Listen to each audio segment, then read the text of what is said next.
ጥያቄ ላንሳ። ጌታ ዛሬ በብዙ ከተማዎች ጉብኝት ቢያደርግ ብዙ ጦርነቶችን በመመልከት ለቤተ ክርስቲያን ምን ምክር ይለግሳል? በተለይ በሀገራችን ኢትዮጵያ በሁሉም አቅጣጫ ቢንቀሳቀስ ለሀገራችን ቤተ ክርስቲያን ምን ምክር ይለግሳል?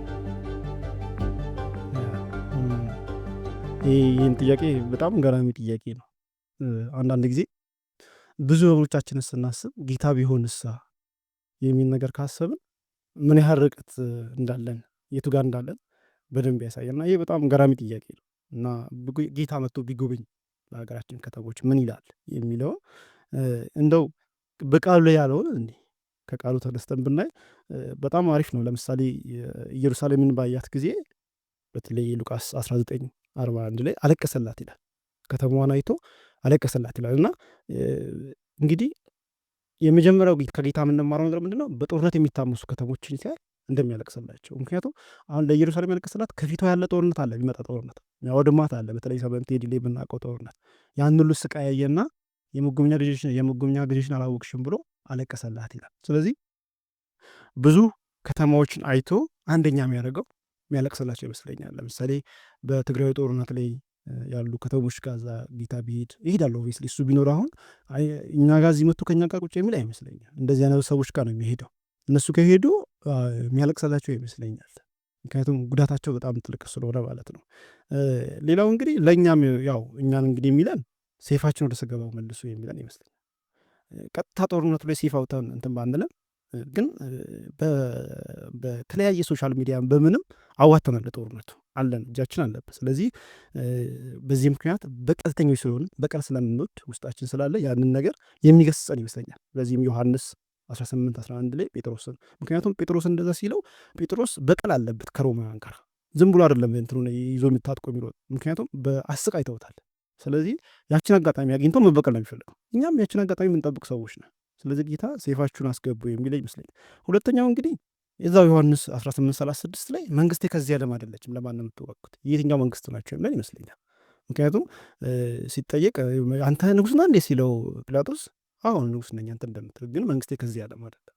ስለዚህ በዚህ ዓለም ስርዓት አይዋጋም ማለት በእነሱ መንገድ ሮማውያን በቃ ጦርነት የታወቁ ናቸው፣ ችግር የለባቸው። ስለዚህ በእነሱ መንገድ የሚሄድ አይደለም ማለት ነው።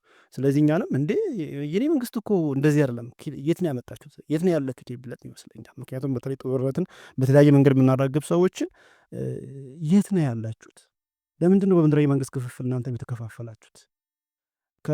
ከብሔራችሁ በፊት ቤተክርስቲያን መሆናቸውን ረሳችሁ ወይ? ከብሔር በፊት ወይም አሁን ዋናው ዓላማችን እንደኛ ሀገር ደግሞ ያለው ተጻፍ ደግሞ ብሔር ነው አብዛኛው እንደምታውቀውና ከዚህ አይበልጥም ወይ ክርስትናቸው አይበልጥም ወይ የሚለውን የሚያነሳ ይመስለኛል። ሌላው እንግዲህ ማቴዎስ 5:44 ላይ ጠላቶቻችሁ ውደዱ ብዬ ያስተማርኩት የተገባ የሚል ነገር የሚያነሳ ይመስለኛል። ምክንያቱም ጠላት የምንለውን በሶሻል ሚዲያው እርግማናችን ከባድ ነው። ከእንደገና ደግሞ ጸሎታችን ራሱ ብዙ ጸሎታችን ለምሳሌ አሁን በትግራይ ጦርነት በነበረው አንድ ወገን ይዘን ብለው ይጥፋ ስንጸልሉ ነበረ። እንደው የኛ ቤተክርስቲያን በዚህ እግዚአብሔር እንደው የጠበቃ ስኖች ነው እንጂ ብዙ ቤተክርስቲያኖች በዚህ ጉዳይ ላይ በጣም ተሳትፈዋል። እና ይሄ ጌታ ጠላታችን ውደዱ ያለውን ጠላቶቻችን አይደሉም ወገኖቻችን ናቸው። እንደውም እነሱ ግን ጠላት እንኳን ቢሆኑ ውደዱ ያለውን እየታከተለው ነው የከተታችሁት ብሎ ቢጠይቀን ይመስለኛል። እንደው ብዙ ይላል። የመጨረሻው ግን መዚሁ ማቴዎስ 5:9 ላይ የሰላም ሰዎች ብፁዓን ናቸው የሚል ሀሳብ አለው እና እናንተ እንዴት ነው የጦርነት ነጋሪት ጎሳሚ ሆናችሁት የሚልን ይመስለናል። እሱ ብፁዓን ናቸው ያለው የሰላም ሰዎች የሚያስታርቁ ሰዎችን ነው ያለው።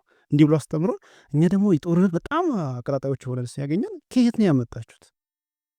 የኔ ቤተክርስቲያን የሁሉ ቤት መሆን ሲገባት እናንተ እንዴት ነው አንድ ወገን ምሽግ ይሆናችሁት የሚል እና በዚህ ጠይቀን እና ንስሐ ግቡ አስታራቂዎቹ ነው መሀል ገብታችሁ አስታርቁ የሚለን ይመስለኛል። እንግዲህ በጣም ጥሩ ምላሽ ነው አብዩ። አንድ ጥያቄ ላንሳ። ቤተ ክርስቲያንና ጦርነት በተመለከተ በጦርነት ዘመን እውነተኛ ሰላም እንዴት ይገለጻል?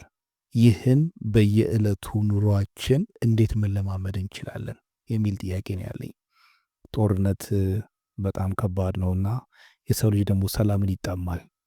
ብዙዎቹን ወገኖቹን፣ ቤተሰቦቹን፣ ንብረቱን፣ ጤናውን፣ ስነ ልቦናውን ብዙ ነገር ያጣል። ግን ሰላምን እንዴት ማግኘት ይቻላል በጦርነት ዘመን? አዎ እንግዲህ ችግሩን ካወራን ስለ ጦርነት ብዙ ነገር ብለናል። ግን ክርስቲያን በጦርነት ውስጥ ሲያልፍ ደግሞ እውነተኛ ሰላም እንዴት ይገልጸዋል የሚለው ነገር በጣም ወሳኝ ጥያቄ ነውና እንግዲህ ያው በጦርነት ውስጥ እውነተኛ ሰላም በክርስቶስ ያለ ሰላም ማለት ምንም የጥይት ድምፅ አለመስማት ማለት ግን አይደለም። ከሱ ይልቃል። ግን በፍትህ እንዴት ነው በጦርነት በወከባ መካከል በብዙ ትርምስ መካከል ያለን የክርስቶስ ኢየሱስን የፍትህ መንግስትን ማሰብ እና የእሱ መገኘት ማሰብ ያስፈልጋል። በዚህ ውስጥ እንግዲህ ቤተክርስቲያን በዚህ ውስጥ እንዴት ትቆም ብለን ለምናነሳው ለምሳሌ የመጀመሪያ የምታደርገው ነገር በዚህ ውስጥ ሌሎች ነው የምትቆሙ። ሌሎች ለመቆም ግን አንድ ክርስቲያን ሌሎች ለመቆም ግን መጀመሪያ ውስጣዊ መረጋጋት ያስፈልገዋል። ራሱ በክርስቶስ ኢየሱስ ያረፈ መሆን አለበት። ስለዚህ እግዚአብሔር በዙፋኑ ነው፣ እግዚአብሔር ሉዓላዊ ነው የሚለውን ማመንና በሱ መደገፍ አለበት። ስለዚህ የመጀመሪያ ውስጣዊ መረጋጋት ከሌለው እሱ ራሱ የሚጨንቀው ከሆነ ለምሳሌ እኔም ጠፋሁ አለቀልኝ ምንድን ነው የሚሻለኝ ከዛ የሚል ከሆነ ወደ የሚሄደው ቀጥሎ ወደ ጥቃት ነው የሚለው። እንዴት በጣም ስንፈራ ቀጣዩ ስቴፕ የሚሆነው ቶሎ ለማጥቃትና ለመመለስ ስለሆነ የመጀመሪያ ውስጣዊ መረጋጋት ያስፈልጋል። አሁን እንግዲህ መሀል ገብቶ ሰላምን ለመስበክ ምን ለማለት በዚህ ጦርነት መካከል ውስጣዊ መረጋጋት ያስፈልጋል። ይሄ ግን ውስጣዊ መረጋጋት ዝም ብሎ ይሄ ውስጥ የተረጋጋ ምናምን በጭፈራ ምናምን ሳይሆን በእግዚአብሔር ሉዓላዊነት በመታመን በክርስቶስ ኢየሱስ አሁን ንጉሱ እሱ እንደሆነና በኋላ ላይ ሙሉ ለሙሉ የፍትህ አምላክ እንደሆነ ፍትህንም እንደሚያሰፍ ነው በማመን በተለይ ትንሣኤ ላይ ያለን እምነት ደግሞ በጣም ወሳኝ ነው። ትንሣኤ ላይ በጣም ትኩረት ልናደርግ ይገባል። ስለዚህ በዛ መሰረት ልንረጋጋ ይገባል። ተግባራዊ ፍቅር ያስፈልጋል። በዚህ ሰዓት ላይ እንግዲህ ርህራሄ ማሳየት እንግዲህ በጦርነት ውስጥ ያለ ሰላም ማለት ጦርነት ውስጥ በጣም ከፍተኛ ጦርነት ውስጥ የተረጋጋ ሰው ምንድን ነው የሚያደርገው ከተባለ ለተጎዱት ያዝናል፣ ርህራሄ ያደርጋል። በዛ ውስጥ ህይወትን ለማትረፍ ነው የሚሮጠው። ስለዚህ ቤተክርስቲያን እንግዲህ ይሄን ነገር የምታደርገው በተለያዩ ነገሮች በመሳተፍ የተጎዱ ሰዎች ጎን በመቆም ያን በማድረግ እውነትም በእነሱ ዘንድ ሰላም አለ። አይፈሩ በእነሱ ምንድን ነው ምክንያቱ መባል አለበት ማለት ነው። ስለዚህ አለመፍራታችን ልክ ዓለም እንደምትለው ሄዶ ለመግደል ሳይሆን ለሰዎች ለመሞት ሰዎችን ለማዳን ለሰዎች ድምፅ ለመሆን ለሰዎች ፍቅር ለማሳየት በዛው ከባ ውስጥ ራሱ ፍቅር ለማሳየት ግን ይሄን ለማድረግ በእግዚአብሔር ሉዓላዊ ግዛት ላይ ሁሉ ከእሱ በታች እንደሆነ ማመን ያስፈልጋል። እንግዲህ እንዴት እንለማመደው የሚለው ሀሳብ ግን አንደኛ የጥላቻ ንግግርን መጾም ያስፈልጋል። ጥላቻ ንግግር መጀመሪያኛ ነው የሚበላል ውስጣችን ይሄ ያለውን በተለይ ይሄ ማህበራዊ ሚዲያው ምናምን እነዚህ ነገሮች በጣም አደገኛ ናቸው። ስለዚህ ይህን ሰላም ለመለማመድ መጀመሪያ የሚያስፈልገን ጥላቻ ንግግር ከመስማት መቆጠብ አለብን። ስለዚህ ከዛ የሚሆኑ ጥላቻ ስንሰማ ከዚህ ስንሰማ ውስጣችን በጣም ወደ መናወጡ ነው የሚሄደው ማለት። ስለዚህ የተደላደለ እምነት ያስፈልገናል እግዚአብሔር ላይ። ከለዚህ ያን ደግሞ ለማድረግ ምንሰማቸውን ነገሮች መምረጥ እና በእግዚአብሔር ቃል መፈተን አለብን ማለት ነው። ጥላቻ ከሆኑ መጣል ነው ያለባቸው። በቃ ለምንም አይጠቅሙን። ለእኛ ብሎ እንኳን እኔ ለአንተ ብዬ ነው እንኳን ብሎ ቢል እንኳን አይጠቅምን ጥላቻ የትም አደርሰን። ሌላው በጣም አሪፉ ነገር ብዬ የማስበው ደግሞ እጅግ በጣም እንዴት ነው ተቃራኒ ከሚመስል ወገን እኛንም አብሮ ለማጥፋት ለሚፈልግ ወገን እንኳን ቢሆን መጸለይ ለሱ መጸለይ በጣም ይሄ ልብን ይሄ መርዝ ውስጣችን እንዳይኖር ያደርጋል። ለሱ ስንጸልይ ቀስ በቀስ ይሄ ለመንፈሳዊ ልምምድ ውስጣችን ያለው መርዝ ያወጣልናል ማለት ነው። ስለዚህ ይሄ ፕራክቲካል የሆነ ለሰው የምናሳየው ነገር ነው ማለት ነው። ስለዚህ መጀመሪያ ጨክነንም ቢሆን የምራችን ለሰውየው መጸለይ ከዚህ ነፃ ያወጣናል። ትንንሽ ደግነት ስራዎችን መስራት፣ ከእውነት ጋር መቆም፣ እነዚህን የመሳሰሉትን ነገሮች በማድረግ በዚህ ውስጥ እውነተኛ ሰላም መለማመድ እንችላለን ብዬ አስባለሁ። ጥሩ ምላሽ ነው አብዩ፣ ጌታ ይባርክ። አንድ ጥያቄ ላንሳ።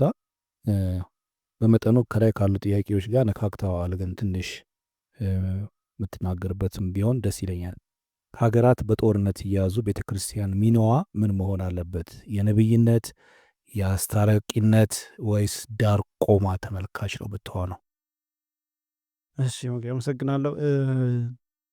ወሳኙ እንግዲህ እዚህ ነው። አሁን ምን እናድርግ የሚለው ጋር ይመጣል። ቤተክርስቲያን ሚናዋ ምንድን ነው? አሁን እንደ ቤተክርስቲያን እኛ ምንድን ነው ቤተክርስቲያን ሚናዋ የሚል ነገር ነው። እንግዲህ ሁለት አማራጭ ነው ያለው እንደተነሳው፣ ወይ ዳር ቆሞ ማየት ነው ወይ ደግሞ ነቢያዊ ድምፅ መሆን ነው የሚለው ነው። እንግዲህ ቤተክርስቲያን ዳር ቆማ ተመልካች በጭራሽ አትሆንም፣ በጭራሽ መሆን አትችልም። ስለዚህ እዚህ ላይ በጭራሽ እንደዛ ልትሆን አይገባትም። ስለዚህ የሚኖዋ ሁለት ገጽታ አለው። በሁለት መንገድ ነው ማየት የምንችለው። ስለዚህ ምን ማለት ነው? ከዳር መቆም አትችልም። በቃ እንዴት ነው የተሰጣት አይደለም። ቤተ ክርስቲያን ማንነቱ አይደለም ከዳር ቆሞ ማየት።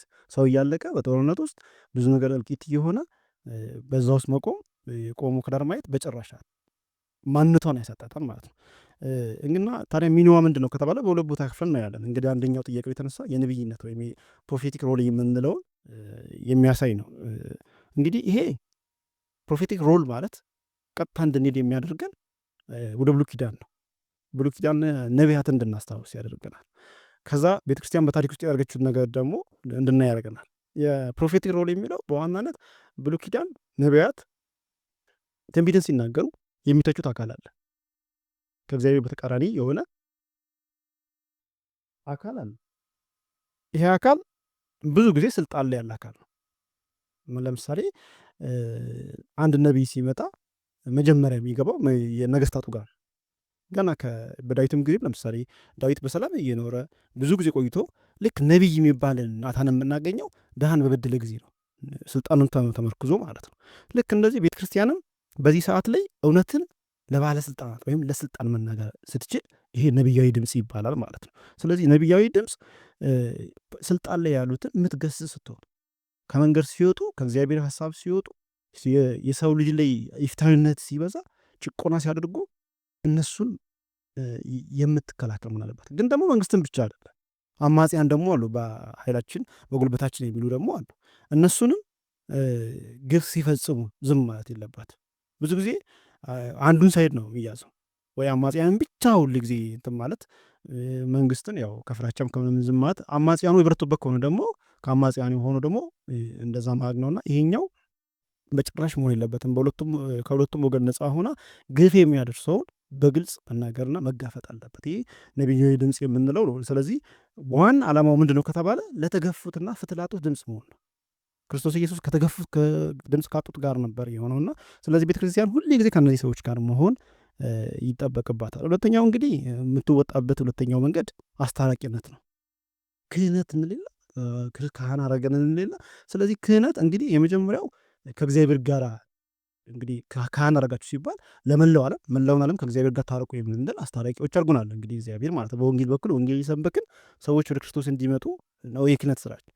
ሁለተኛው እንግዲህ አስታራቂነት ሲባል በሌላም በሶሻል ነገር መገለጥ አለበት።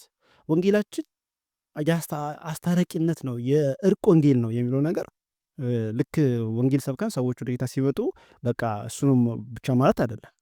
ጌታም አስታራቂዎችን ብፁዓን ናቸው ያለበት ምክንያት ሰውን የሚያስታርቁ ማለት ነው፣ ጸብ መሀል የሚገቡ ሰላምን የሚፈጥሩ ማለት ነው። ስለዚህ ሁለተኛ ሮሏ መሆን ያለበት ቤተክርስቲያን መሀል ገብታ ሁለት የተከፋፈለ ጠላቶችን መሀል ገብታ ማስታረቅን ያስፈልጋል። ይሄ ገለልተኛ መሆን ያስፈልጋታል ማለት ነው፣ ወገንተኛ መሆን የለባትም።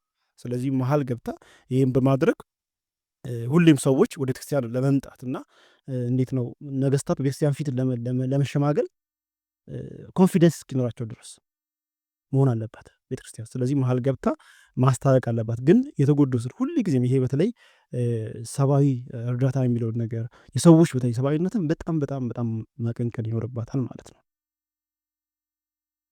በጣም ጥሩ አብዩ። የመጨረሻ ጥያቄ እንግዲህ ጦርነት ሲቀሰቀስ በተለያየ ምክንያት በመስቀልና በሰይፍ መሃል ለሚወዛገቡ አማኞች ምን መልእክት አለ? እሺ አመሰግናለሁ። ይህ በመስቀልና በሰይፍ መሃል ለሚወዛገቡ የሚለው በጣም ኢንተረስቲንግ ነው። እንግዲህ ከዚህ ከጥያቄው ራሱ እንደምናየው ከሁለት አንዱ መምረጥ ያስፈልጋል፣ ወይ ሰይፍን ወይ መስቀልን የሚለው ነገር እስካሁን ያወራነውም እሱ ነው። እና እንግዲህ ሰይፍ መግደያ ሲሆን መስቀል ደግሞ መሞቻ ነው። ተቃራኒ ናቸው ማለት ነው። ሁለቱም ግን ለማሸነፍ ነው እና ክርስቶስ ኢየሱስ አሸንፏል። ያሸነፈው ግን በመስቀሉ ነው። እንግዲህ ሰይፍ እድሜ ልክ እንግዲህ ዓለም ከተፈጠረች ጀምሮ አለ። ማንም አሸንፍ፣ አንዱ ያሸነፈ ይመስለዋል፣ ሌላኛው ይመጣለታል። አንዱ በጣም በቃ ከዚህ በኋላ ማንም አይደርሰኝም ይላል፣ ይገለብጠዋል፣ ይመጣል። ስለዚህ ሰይፍ ብርቃችን አይደለም። ከታሪክም እንደምናየው ሰይፍ ሁል ጊዜ ያለ አሸናፊነት የለበትም። የክርስቶስ ኢየሱስ መንገድ ግን አሸናፊነት አለበት። ለዚህ እኛ ምስክሮች ነን። ለዚህ የዓለም ታሪክ ምስክር ነው። ስለዚህ ክርስቶስ ኢየሱስ ጨለማውን ድቅድቅ ያለውን ጨለማ የመጨረሻውን ኃይለኛ ጠላት ኃጢአትን ሰይጣንን የረታበት መስቀል ነው። ስለዚህ አሁን የትኛውን እንምረጥ ስንል እንግዲህ ከክርስቶስና ከቄሳር የትኛውን እንምረጥ እንደማለት ነው። በዛን ዘመን ብንኖር ቄሳር የሚወክለው የሴፍን መንገድ ሲሆን ክርስቶስ ኢየሱስ ደግሞ የመስቀልን ነው። ስለዚህ እንግዲህ ሁለት ዜግነት አለን። አስቸጋሪው ነገር አሁን የሚሆነው እሱ አንደኛው እሱ ነው። ሁለተኛው ምድራዊ ስርዓት ውስጥ እንኖራለን፣ ከእንደገና ደግሞ ሰማያዊ ስርዓት ውስጥ እንኖራለን።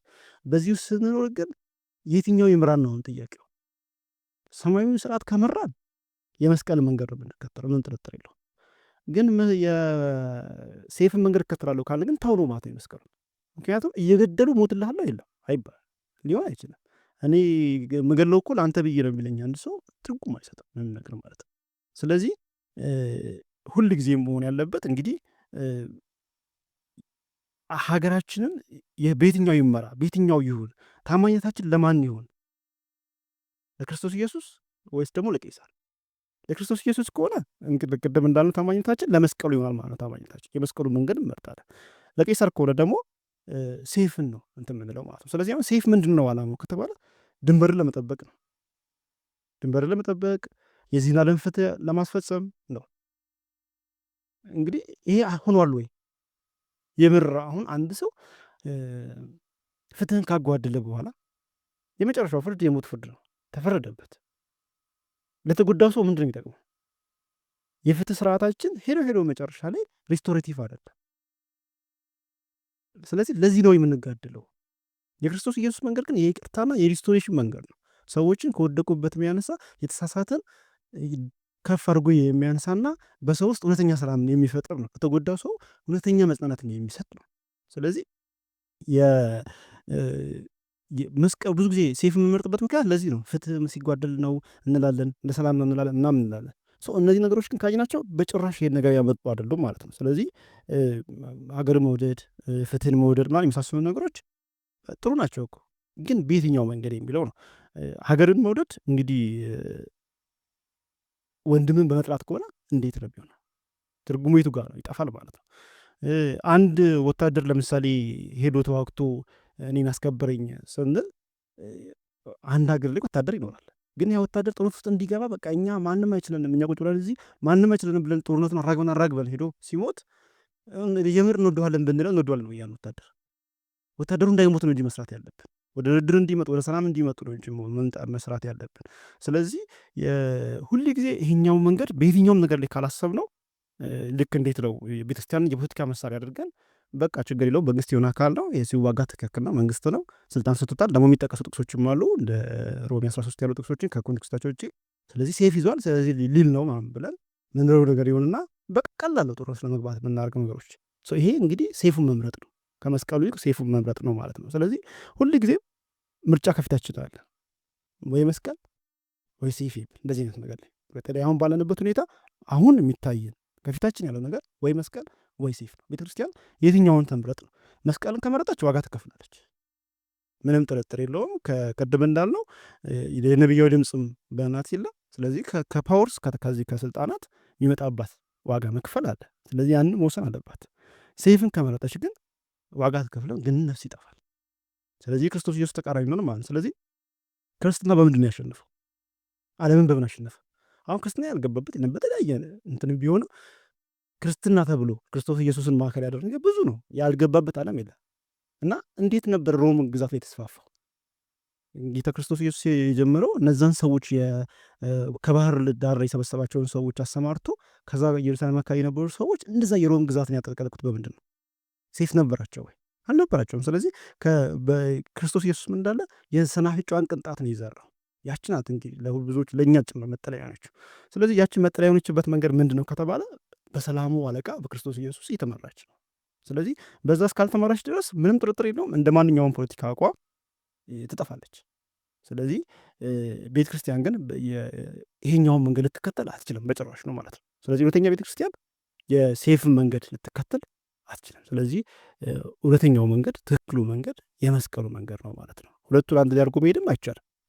ደስ ሲለን መስቀሉን ትንሽ ሁኔታዎች ሲመቻቹ ጌታ ሆይ ወደ መስቀሉ ምናምን ከዛ ደግሞ ሁኔታዎች ደግሞ ጦርነት ገፋ ብሎ ምናምን ሲመጣ ደግሞ በለው ምንል ከሆነ አይቻልም። እንደዚህ የሚባል ነገር የለም። በለው ካልን በቃ ገብተናል፣ አለቀ። ወደ ሰይፍ ውስጥ ያለ ነው። ስለዚህ የክርስቶስ ኢየሱስ መንገድ ሁል ጊዜ የመስቀሉ መንገድ፣ ዋጋ የመክፈል መንገድ ነው። ቤተክርስቲያን ለዚህ ተጠራችሁ። እንግዲህ አብዩ በጣም ጌታ ይባርክ። ውድ ጊዜን ስለሰጠን መልካም ቆይታ ስለነበረን ጌታ ይባርክ። እኔም አመሰግናለሁ። እናንተም ተባረኩ። ድሉ ስለሰጣችሁ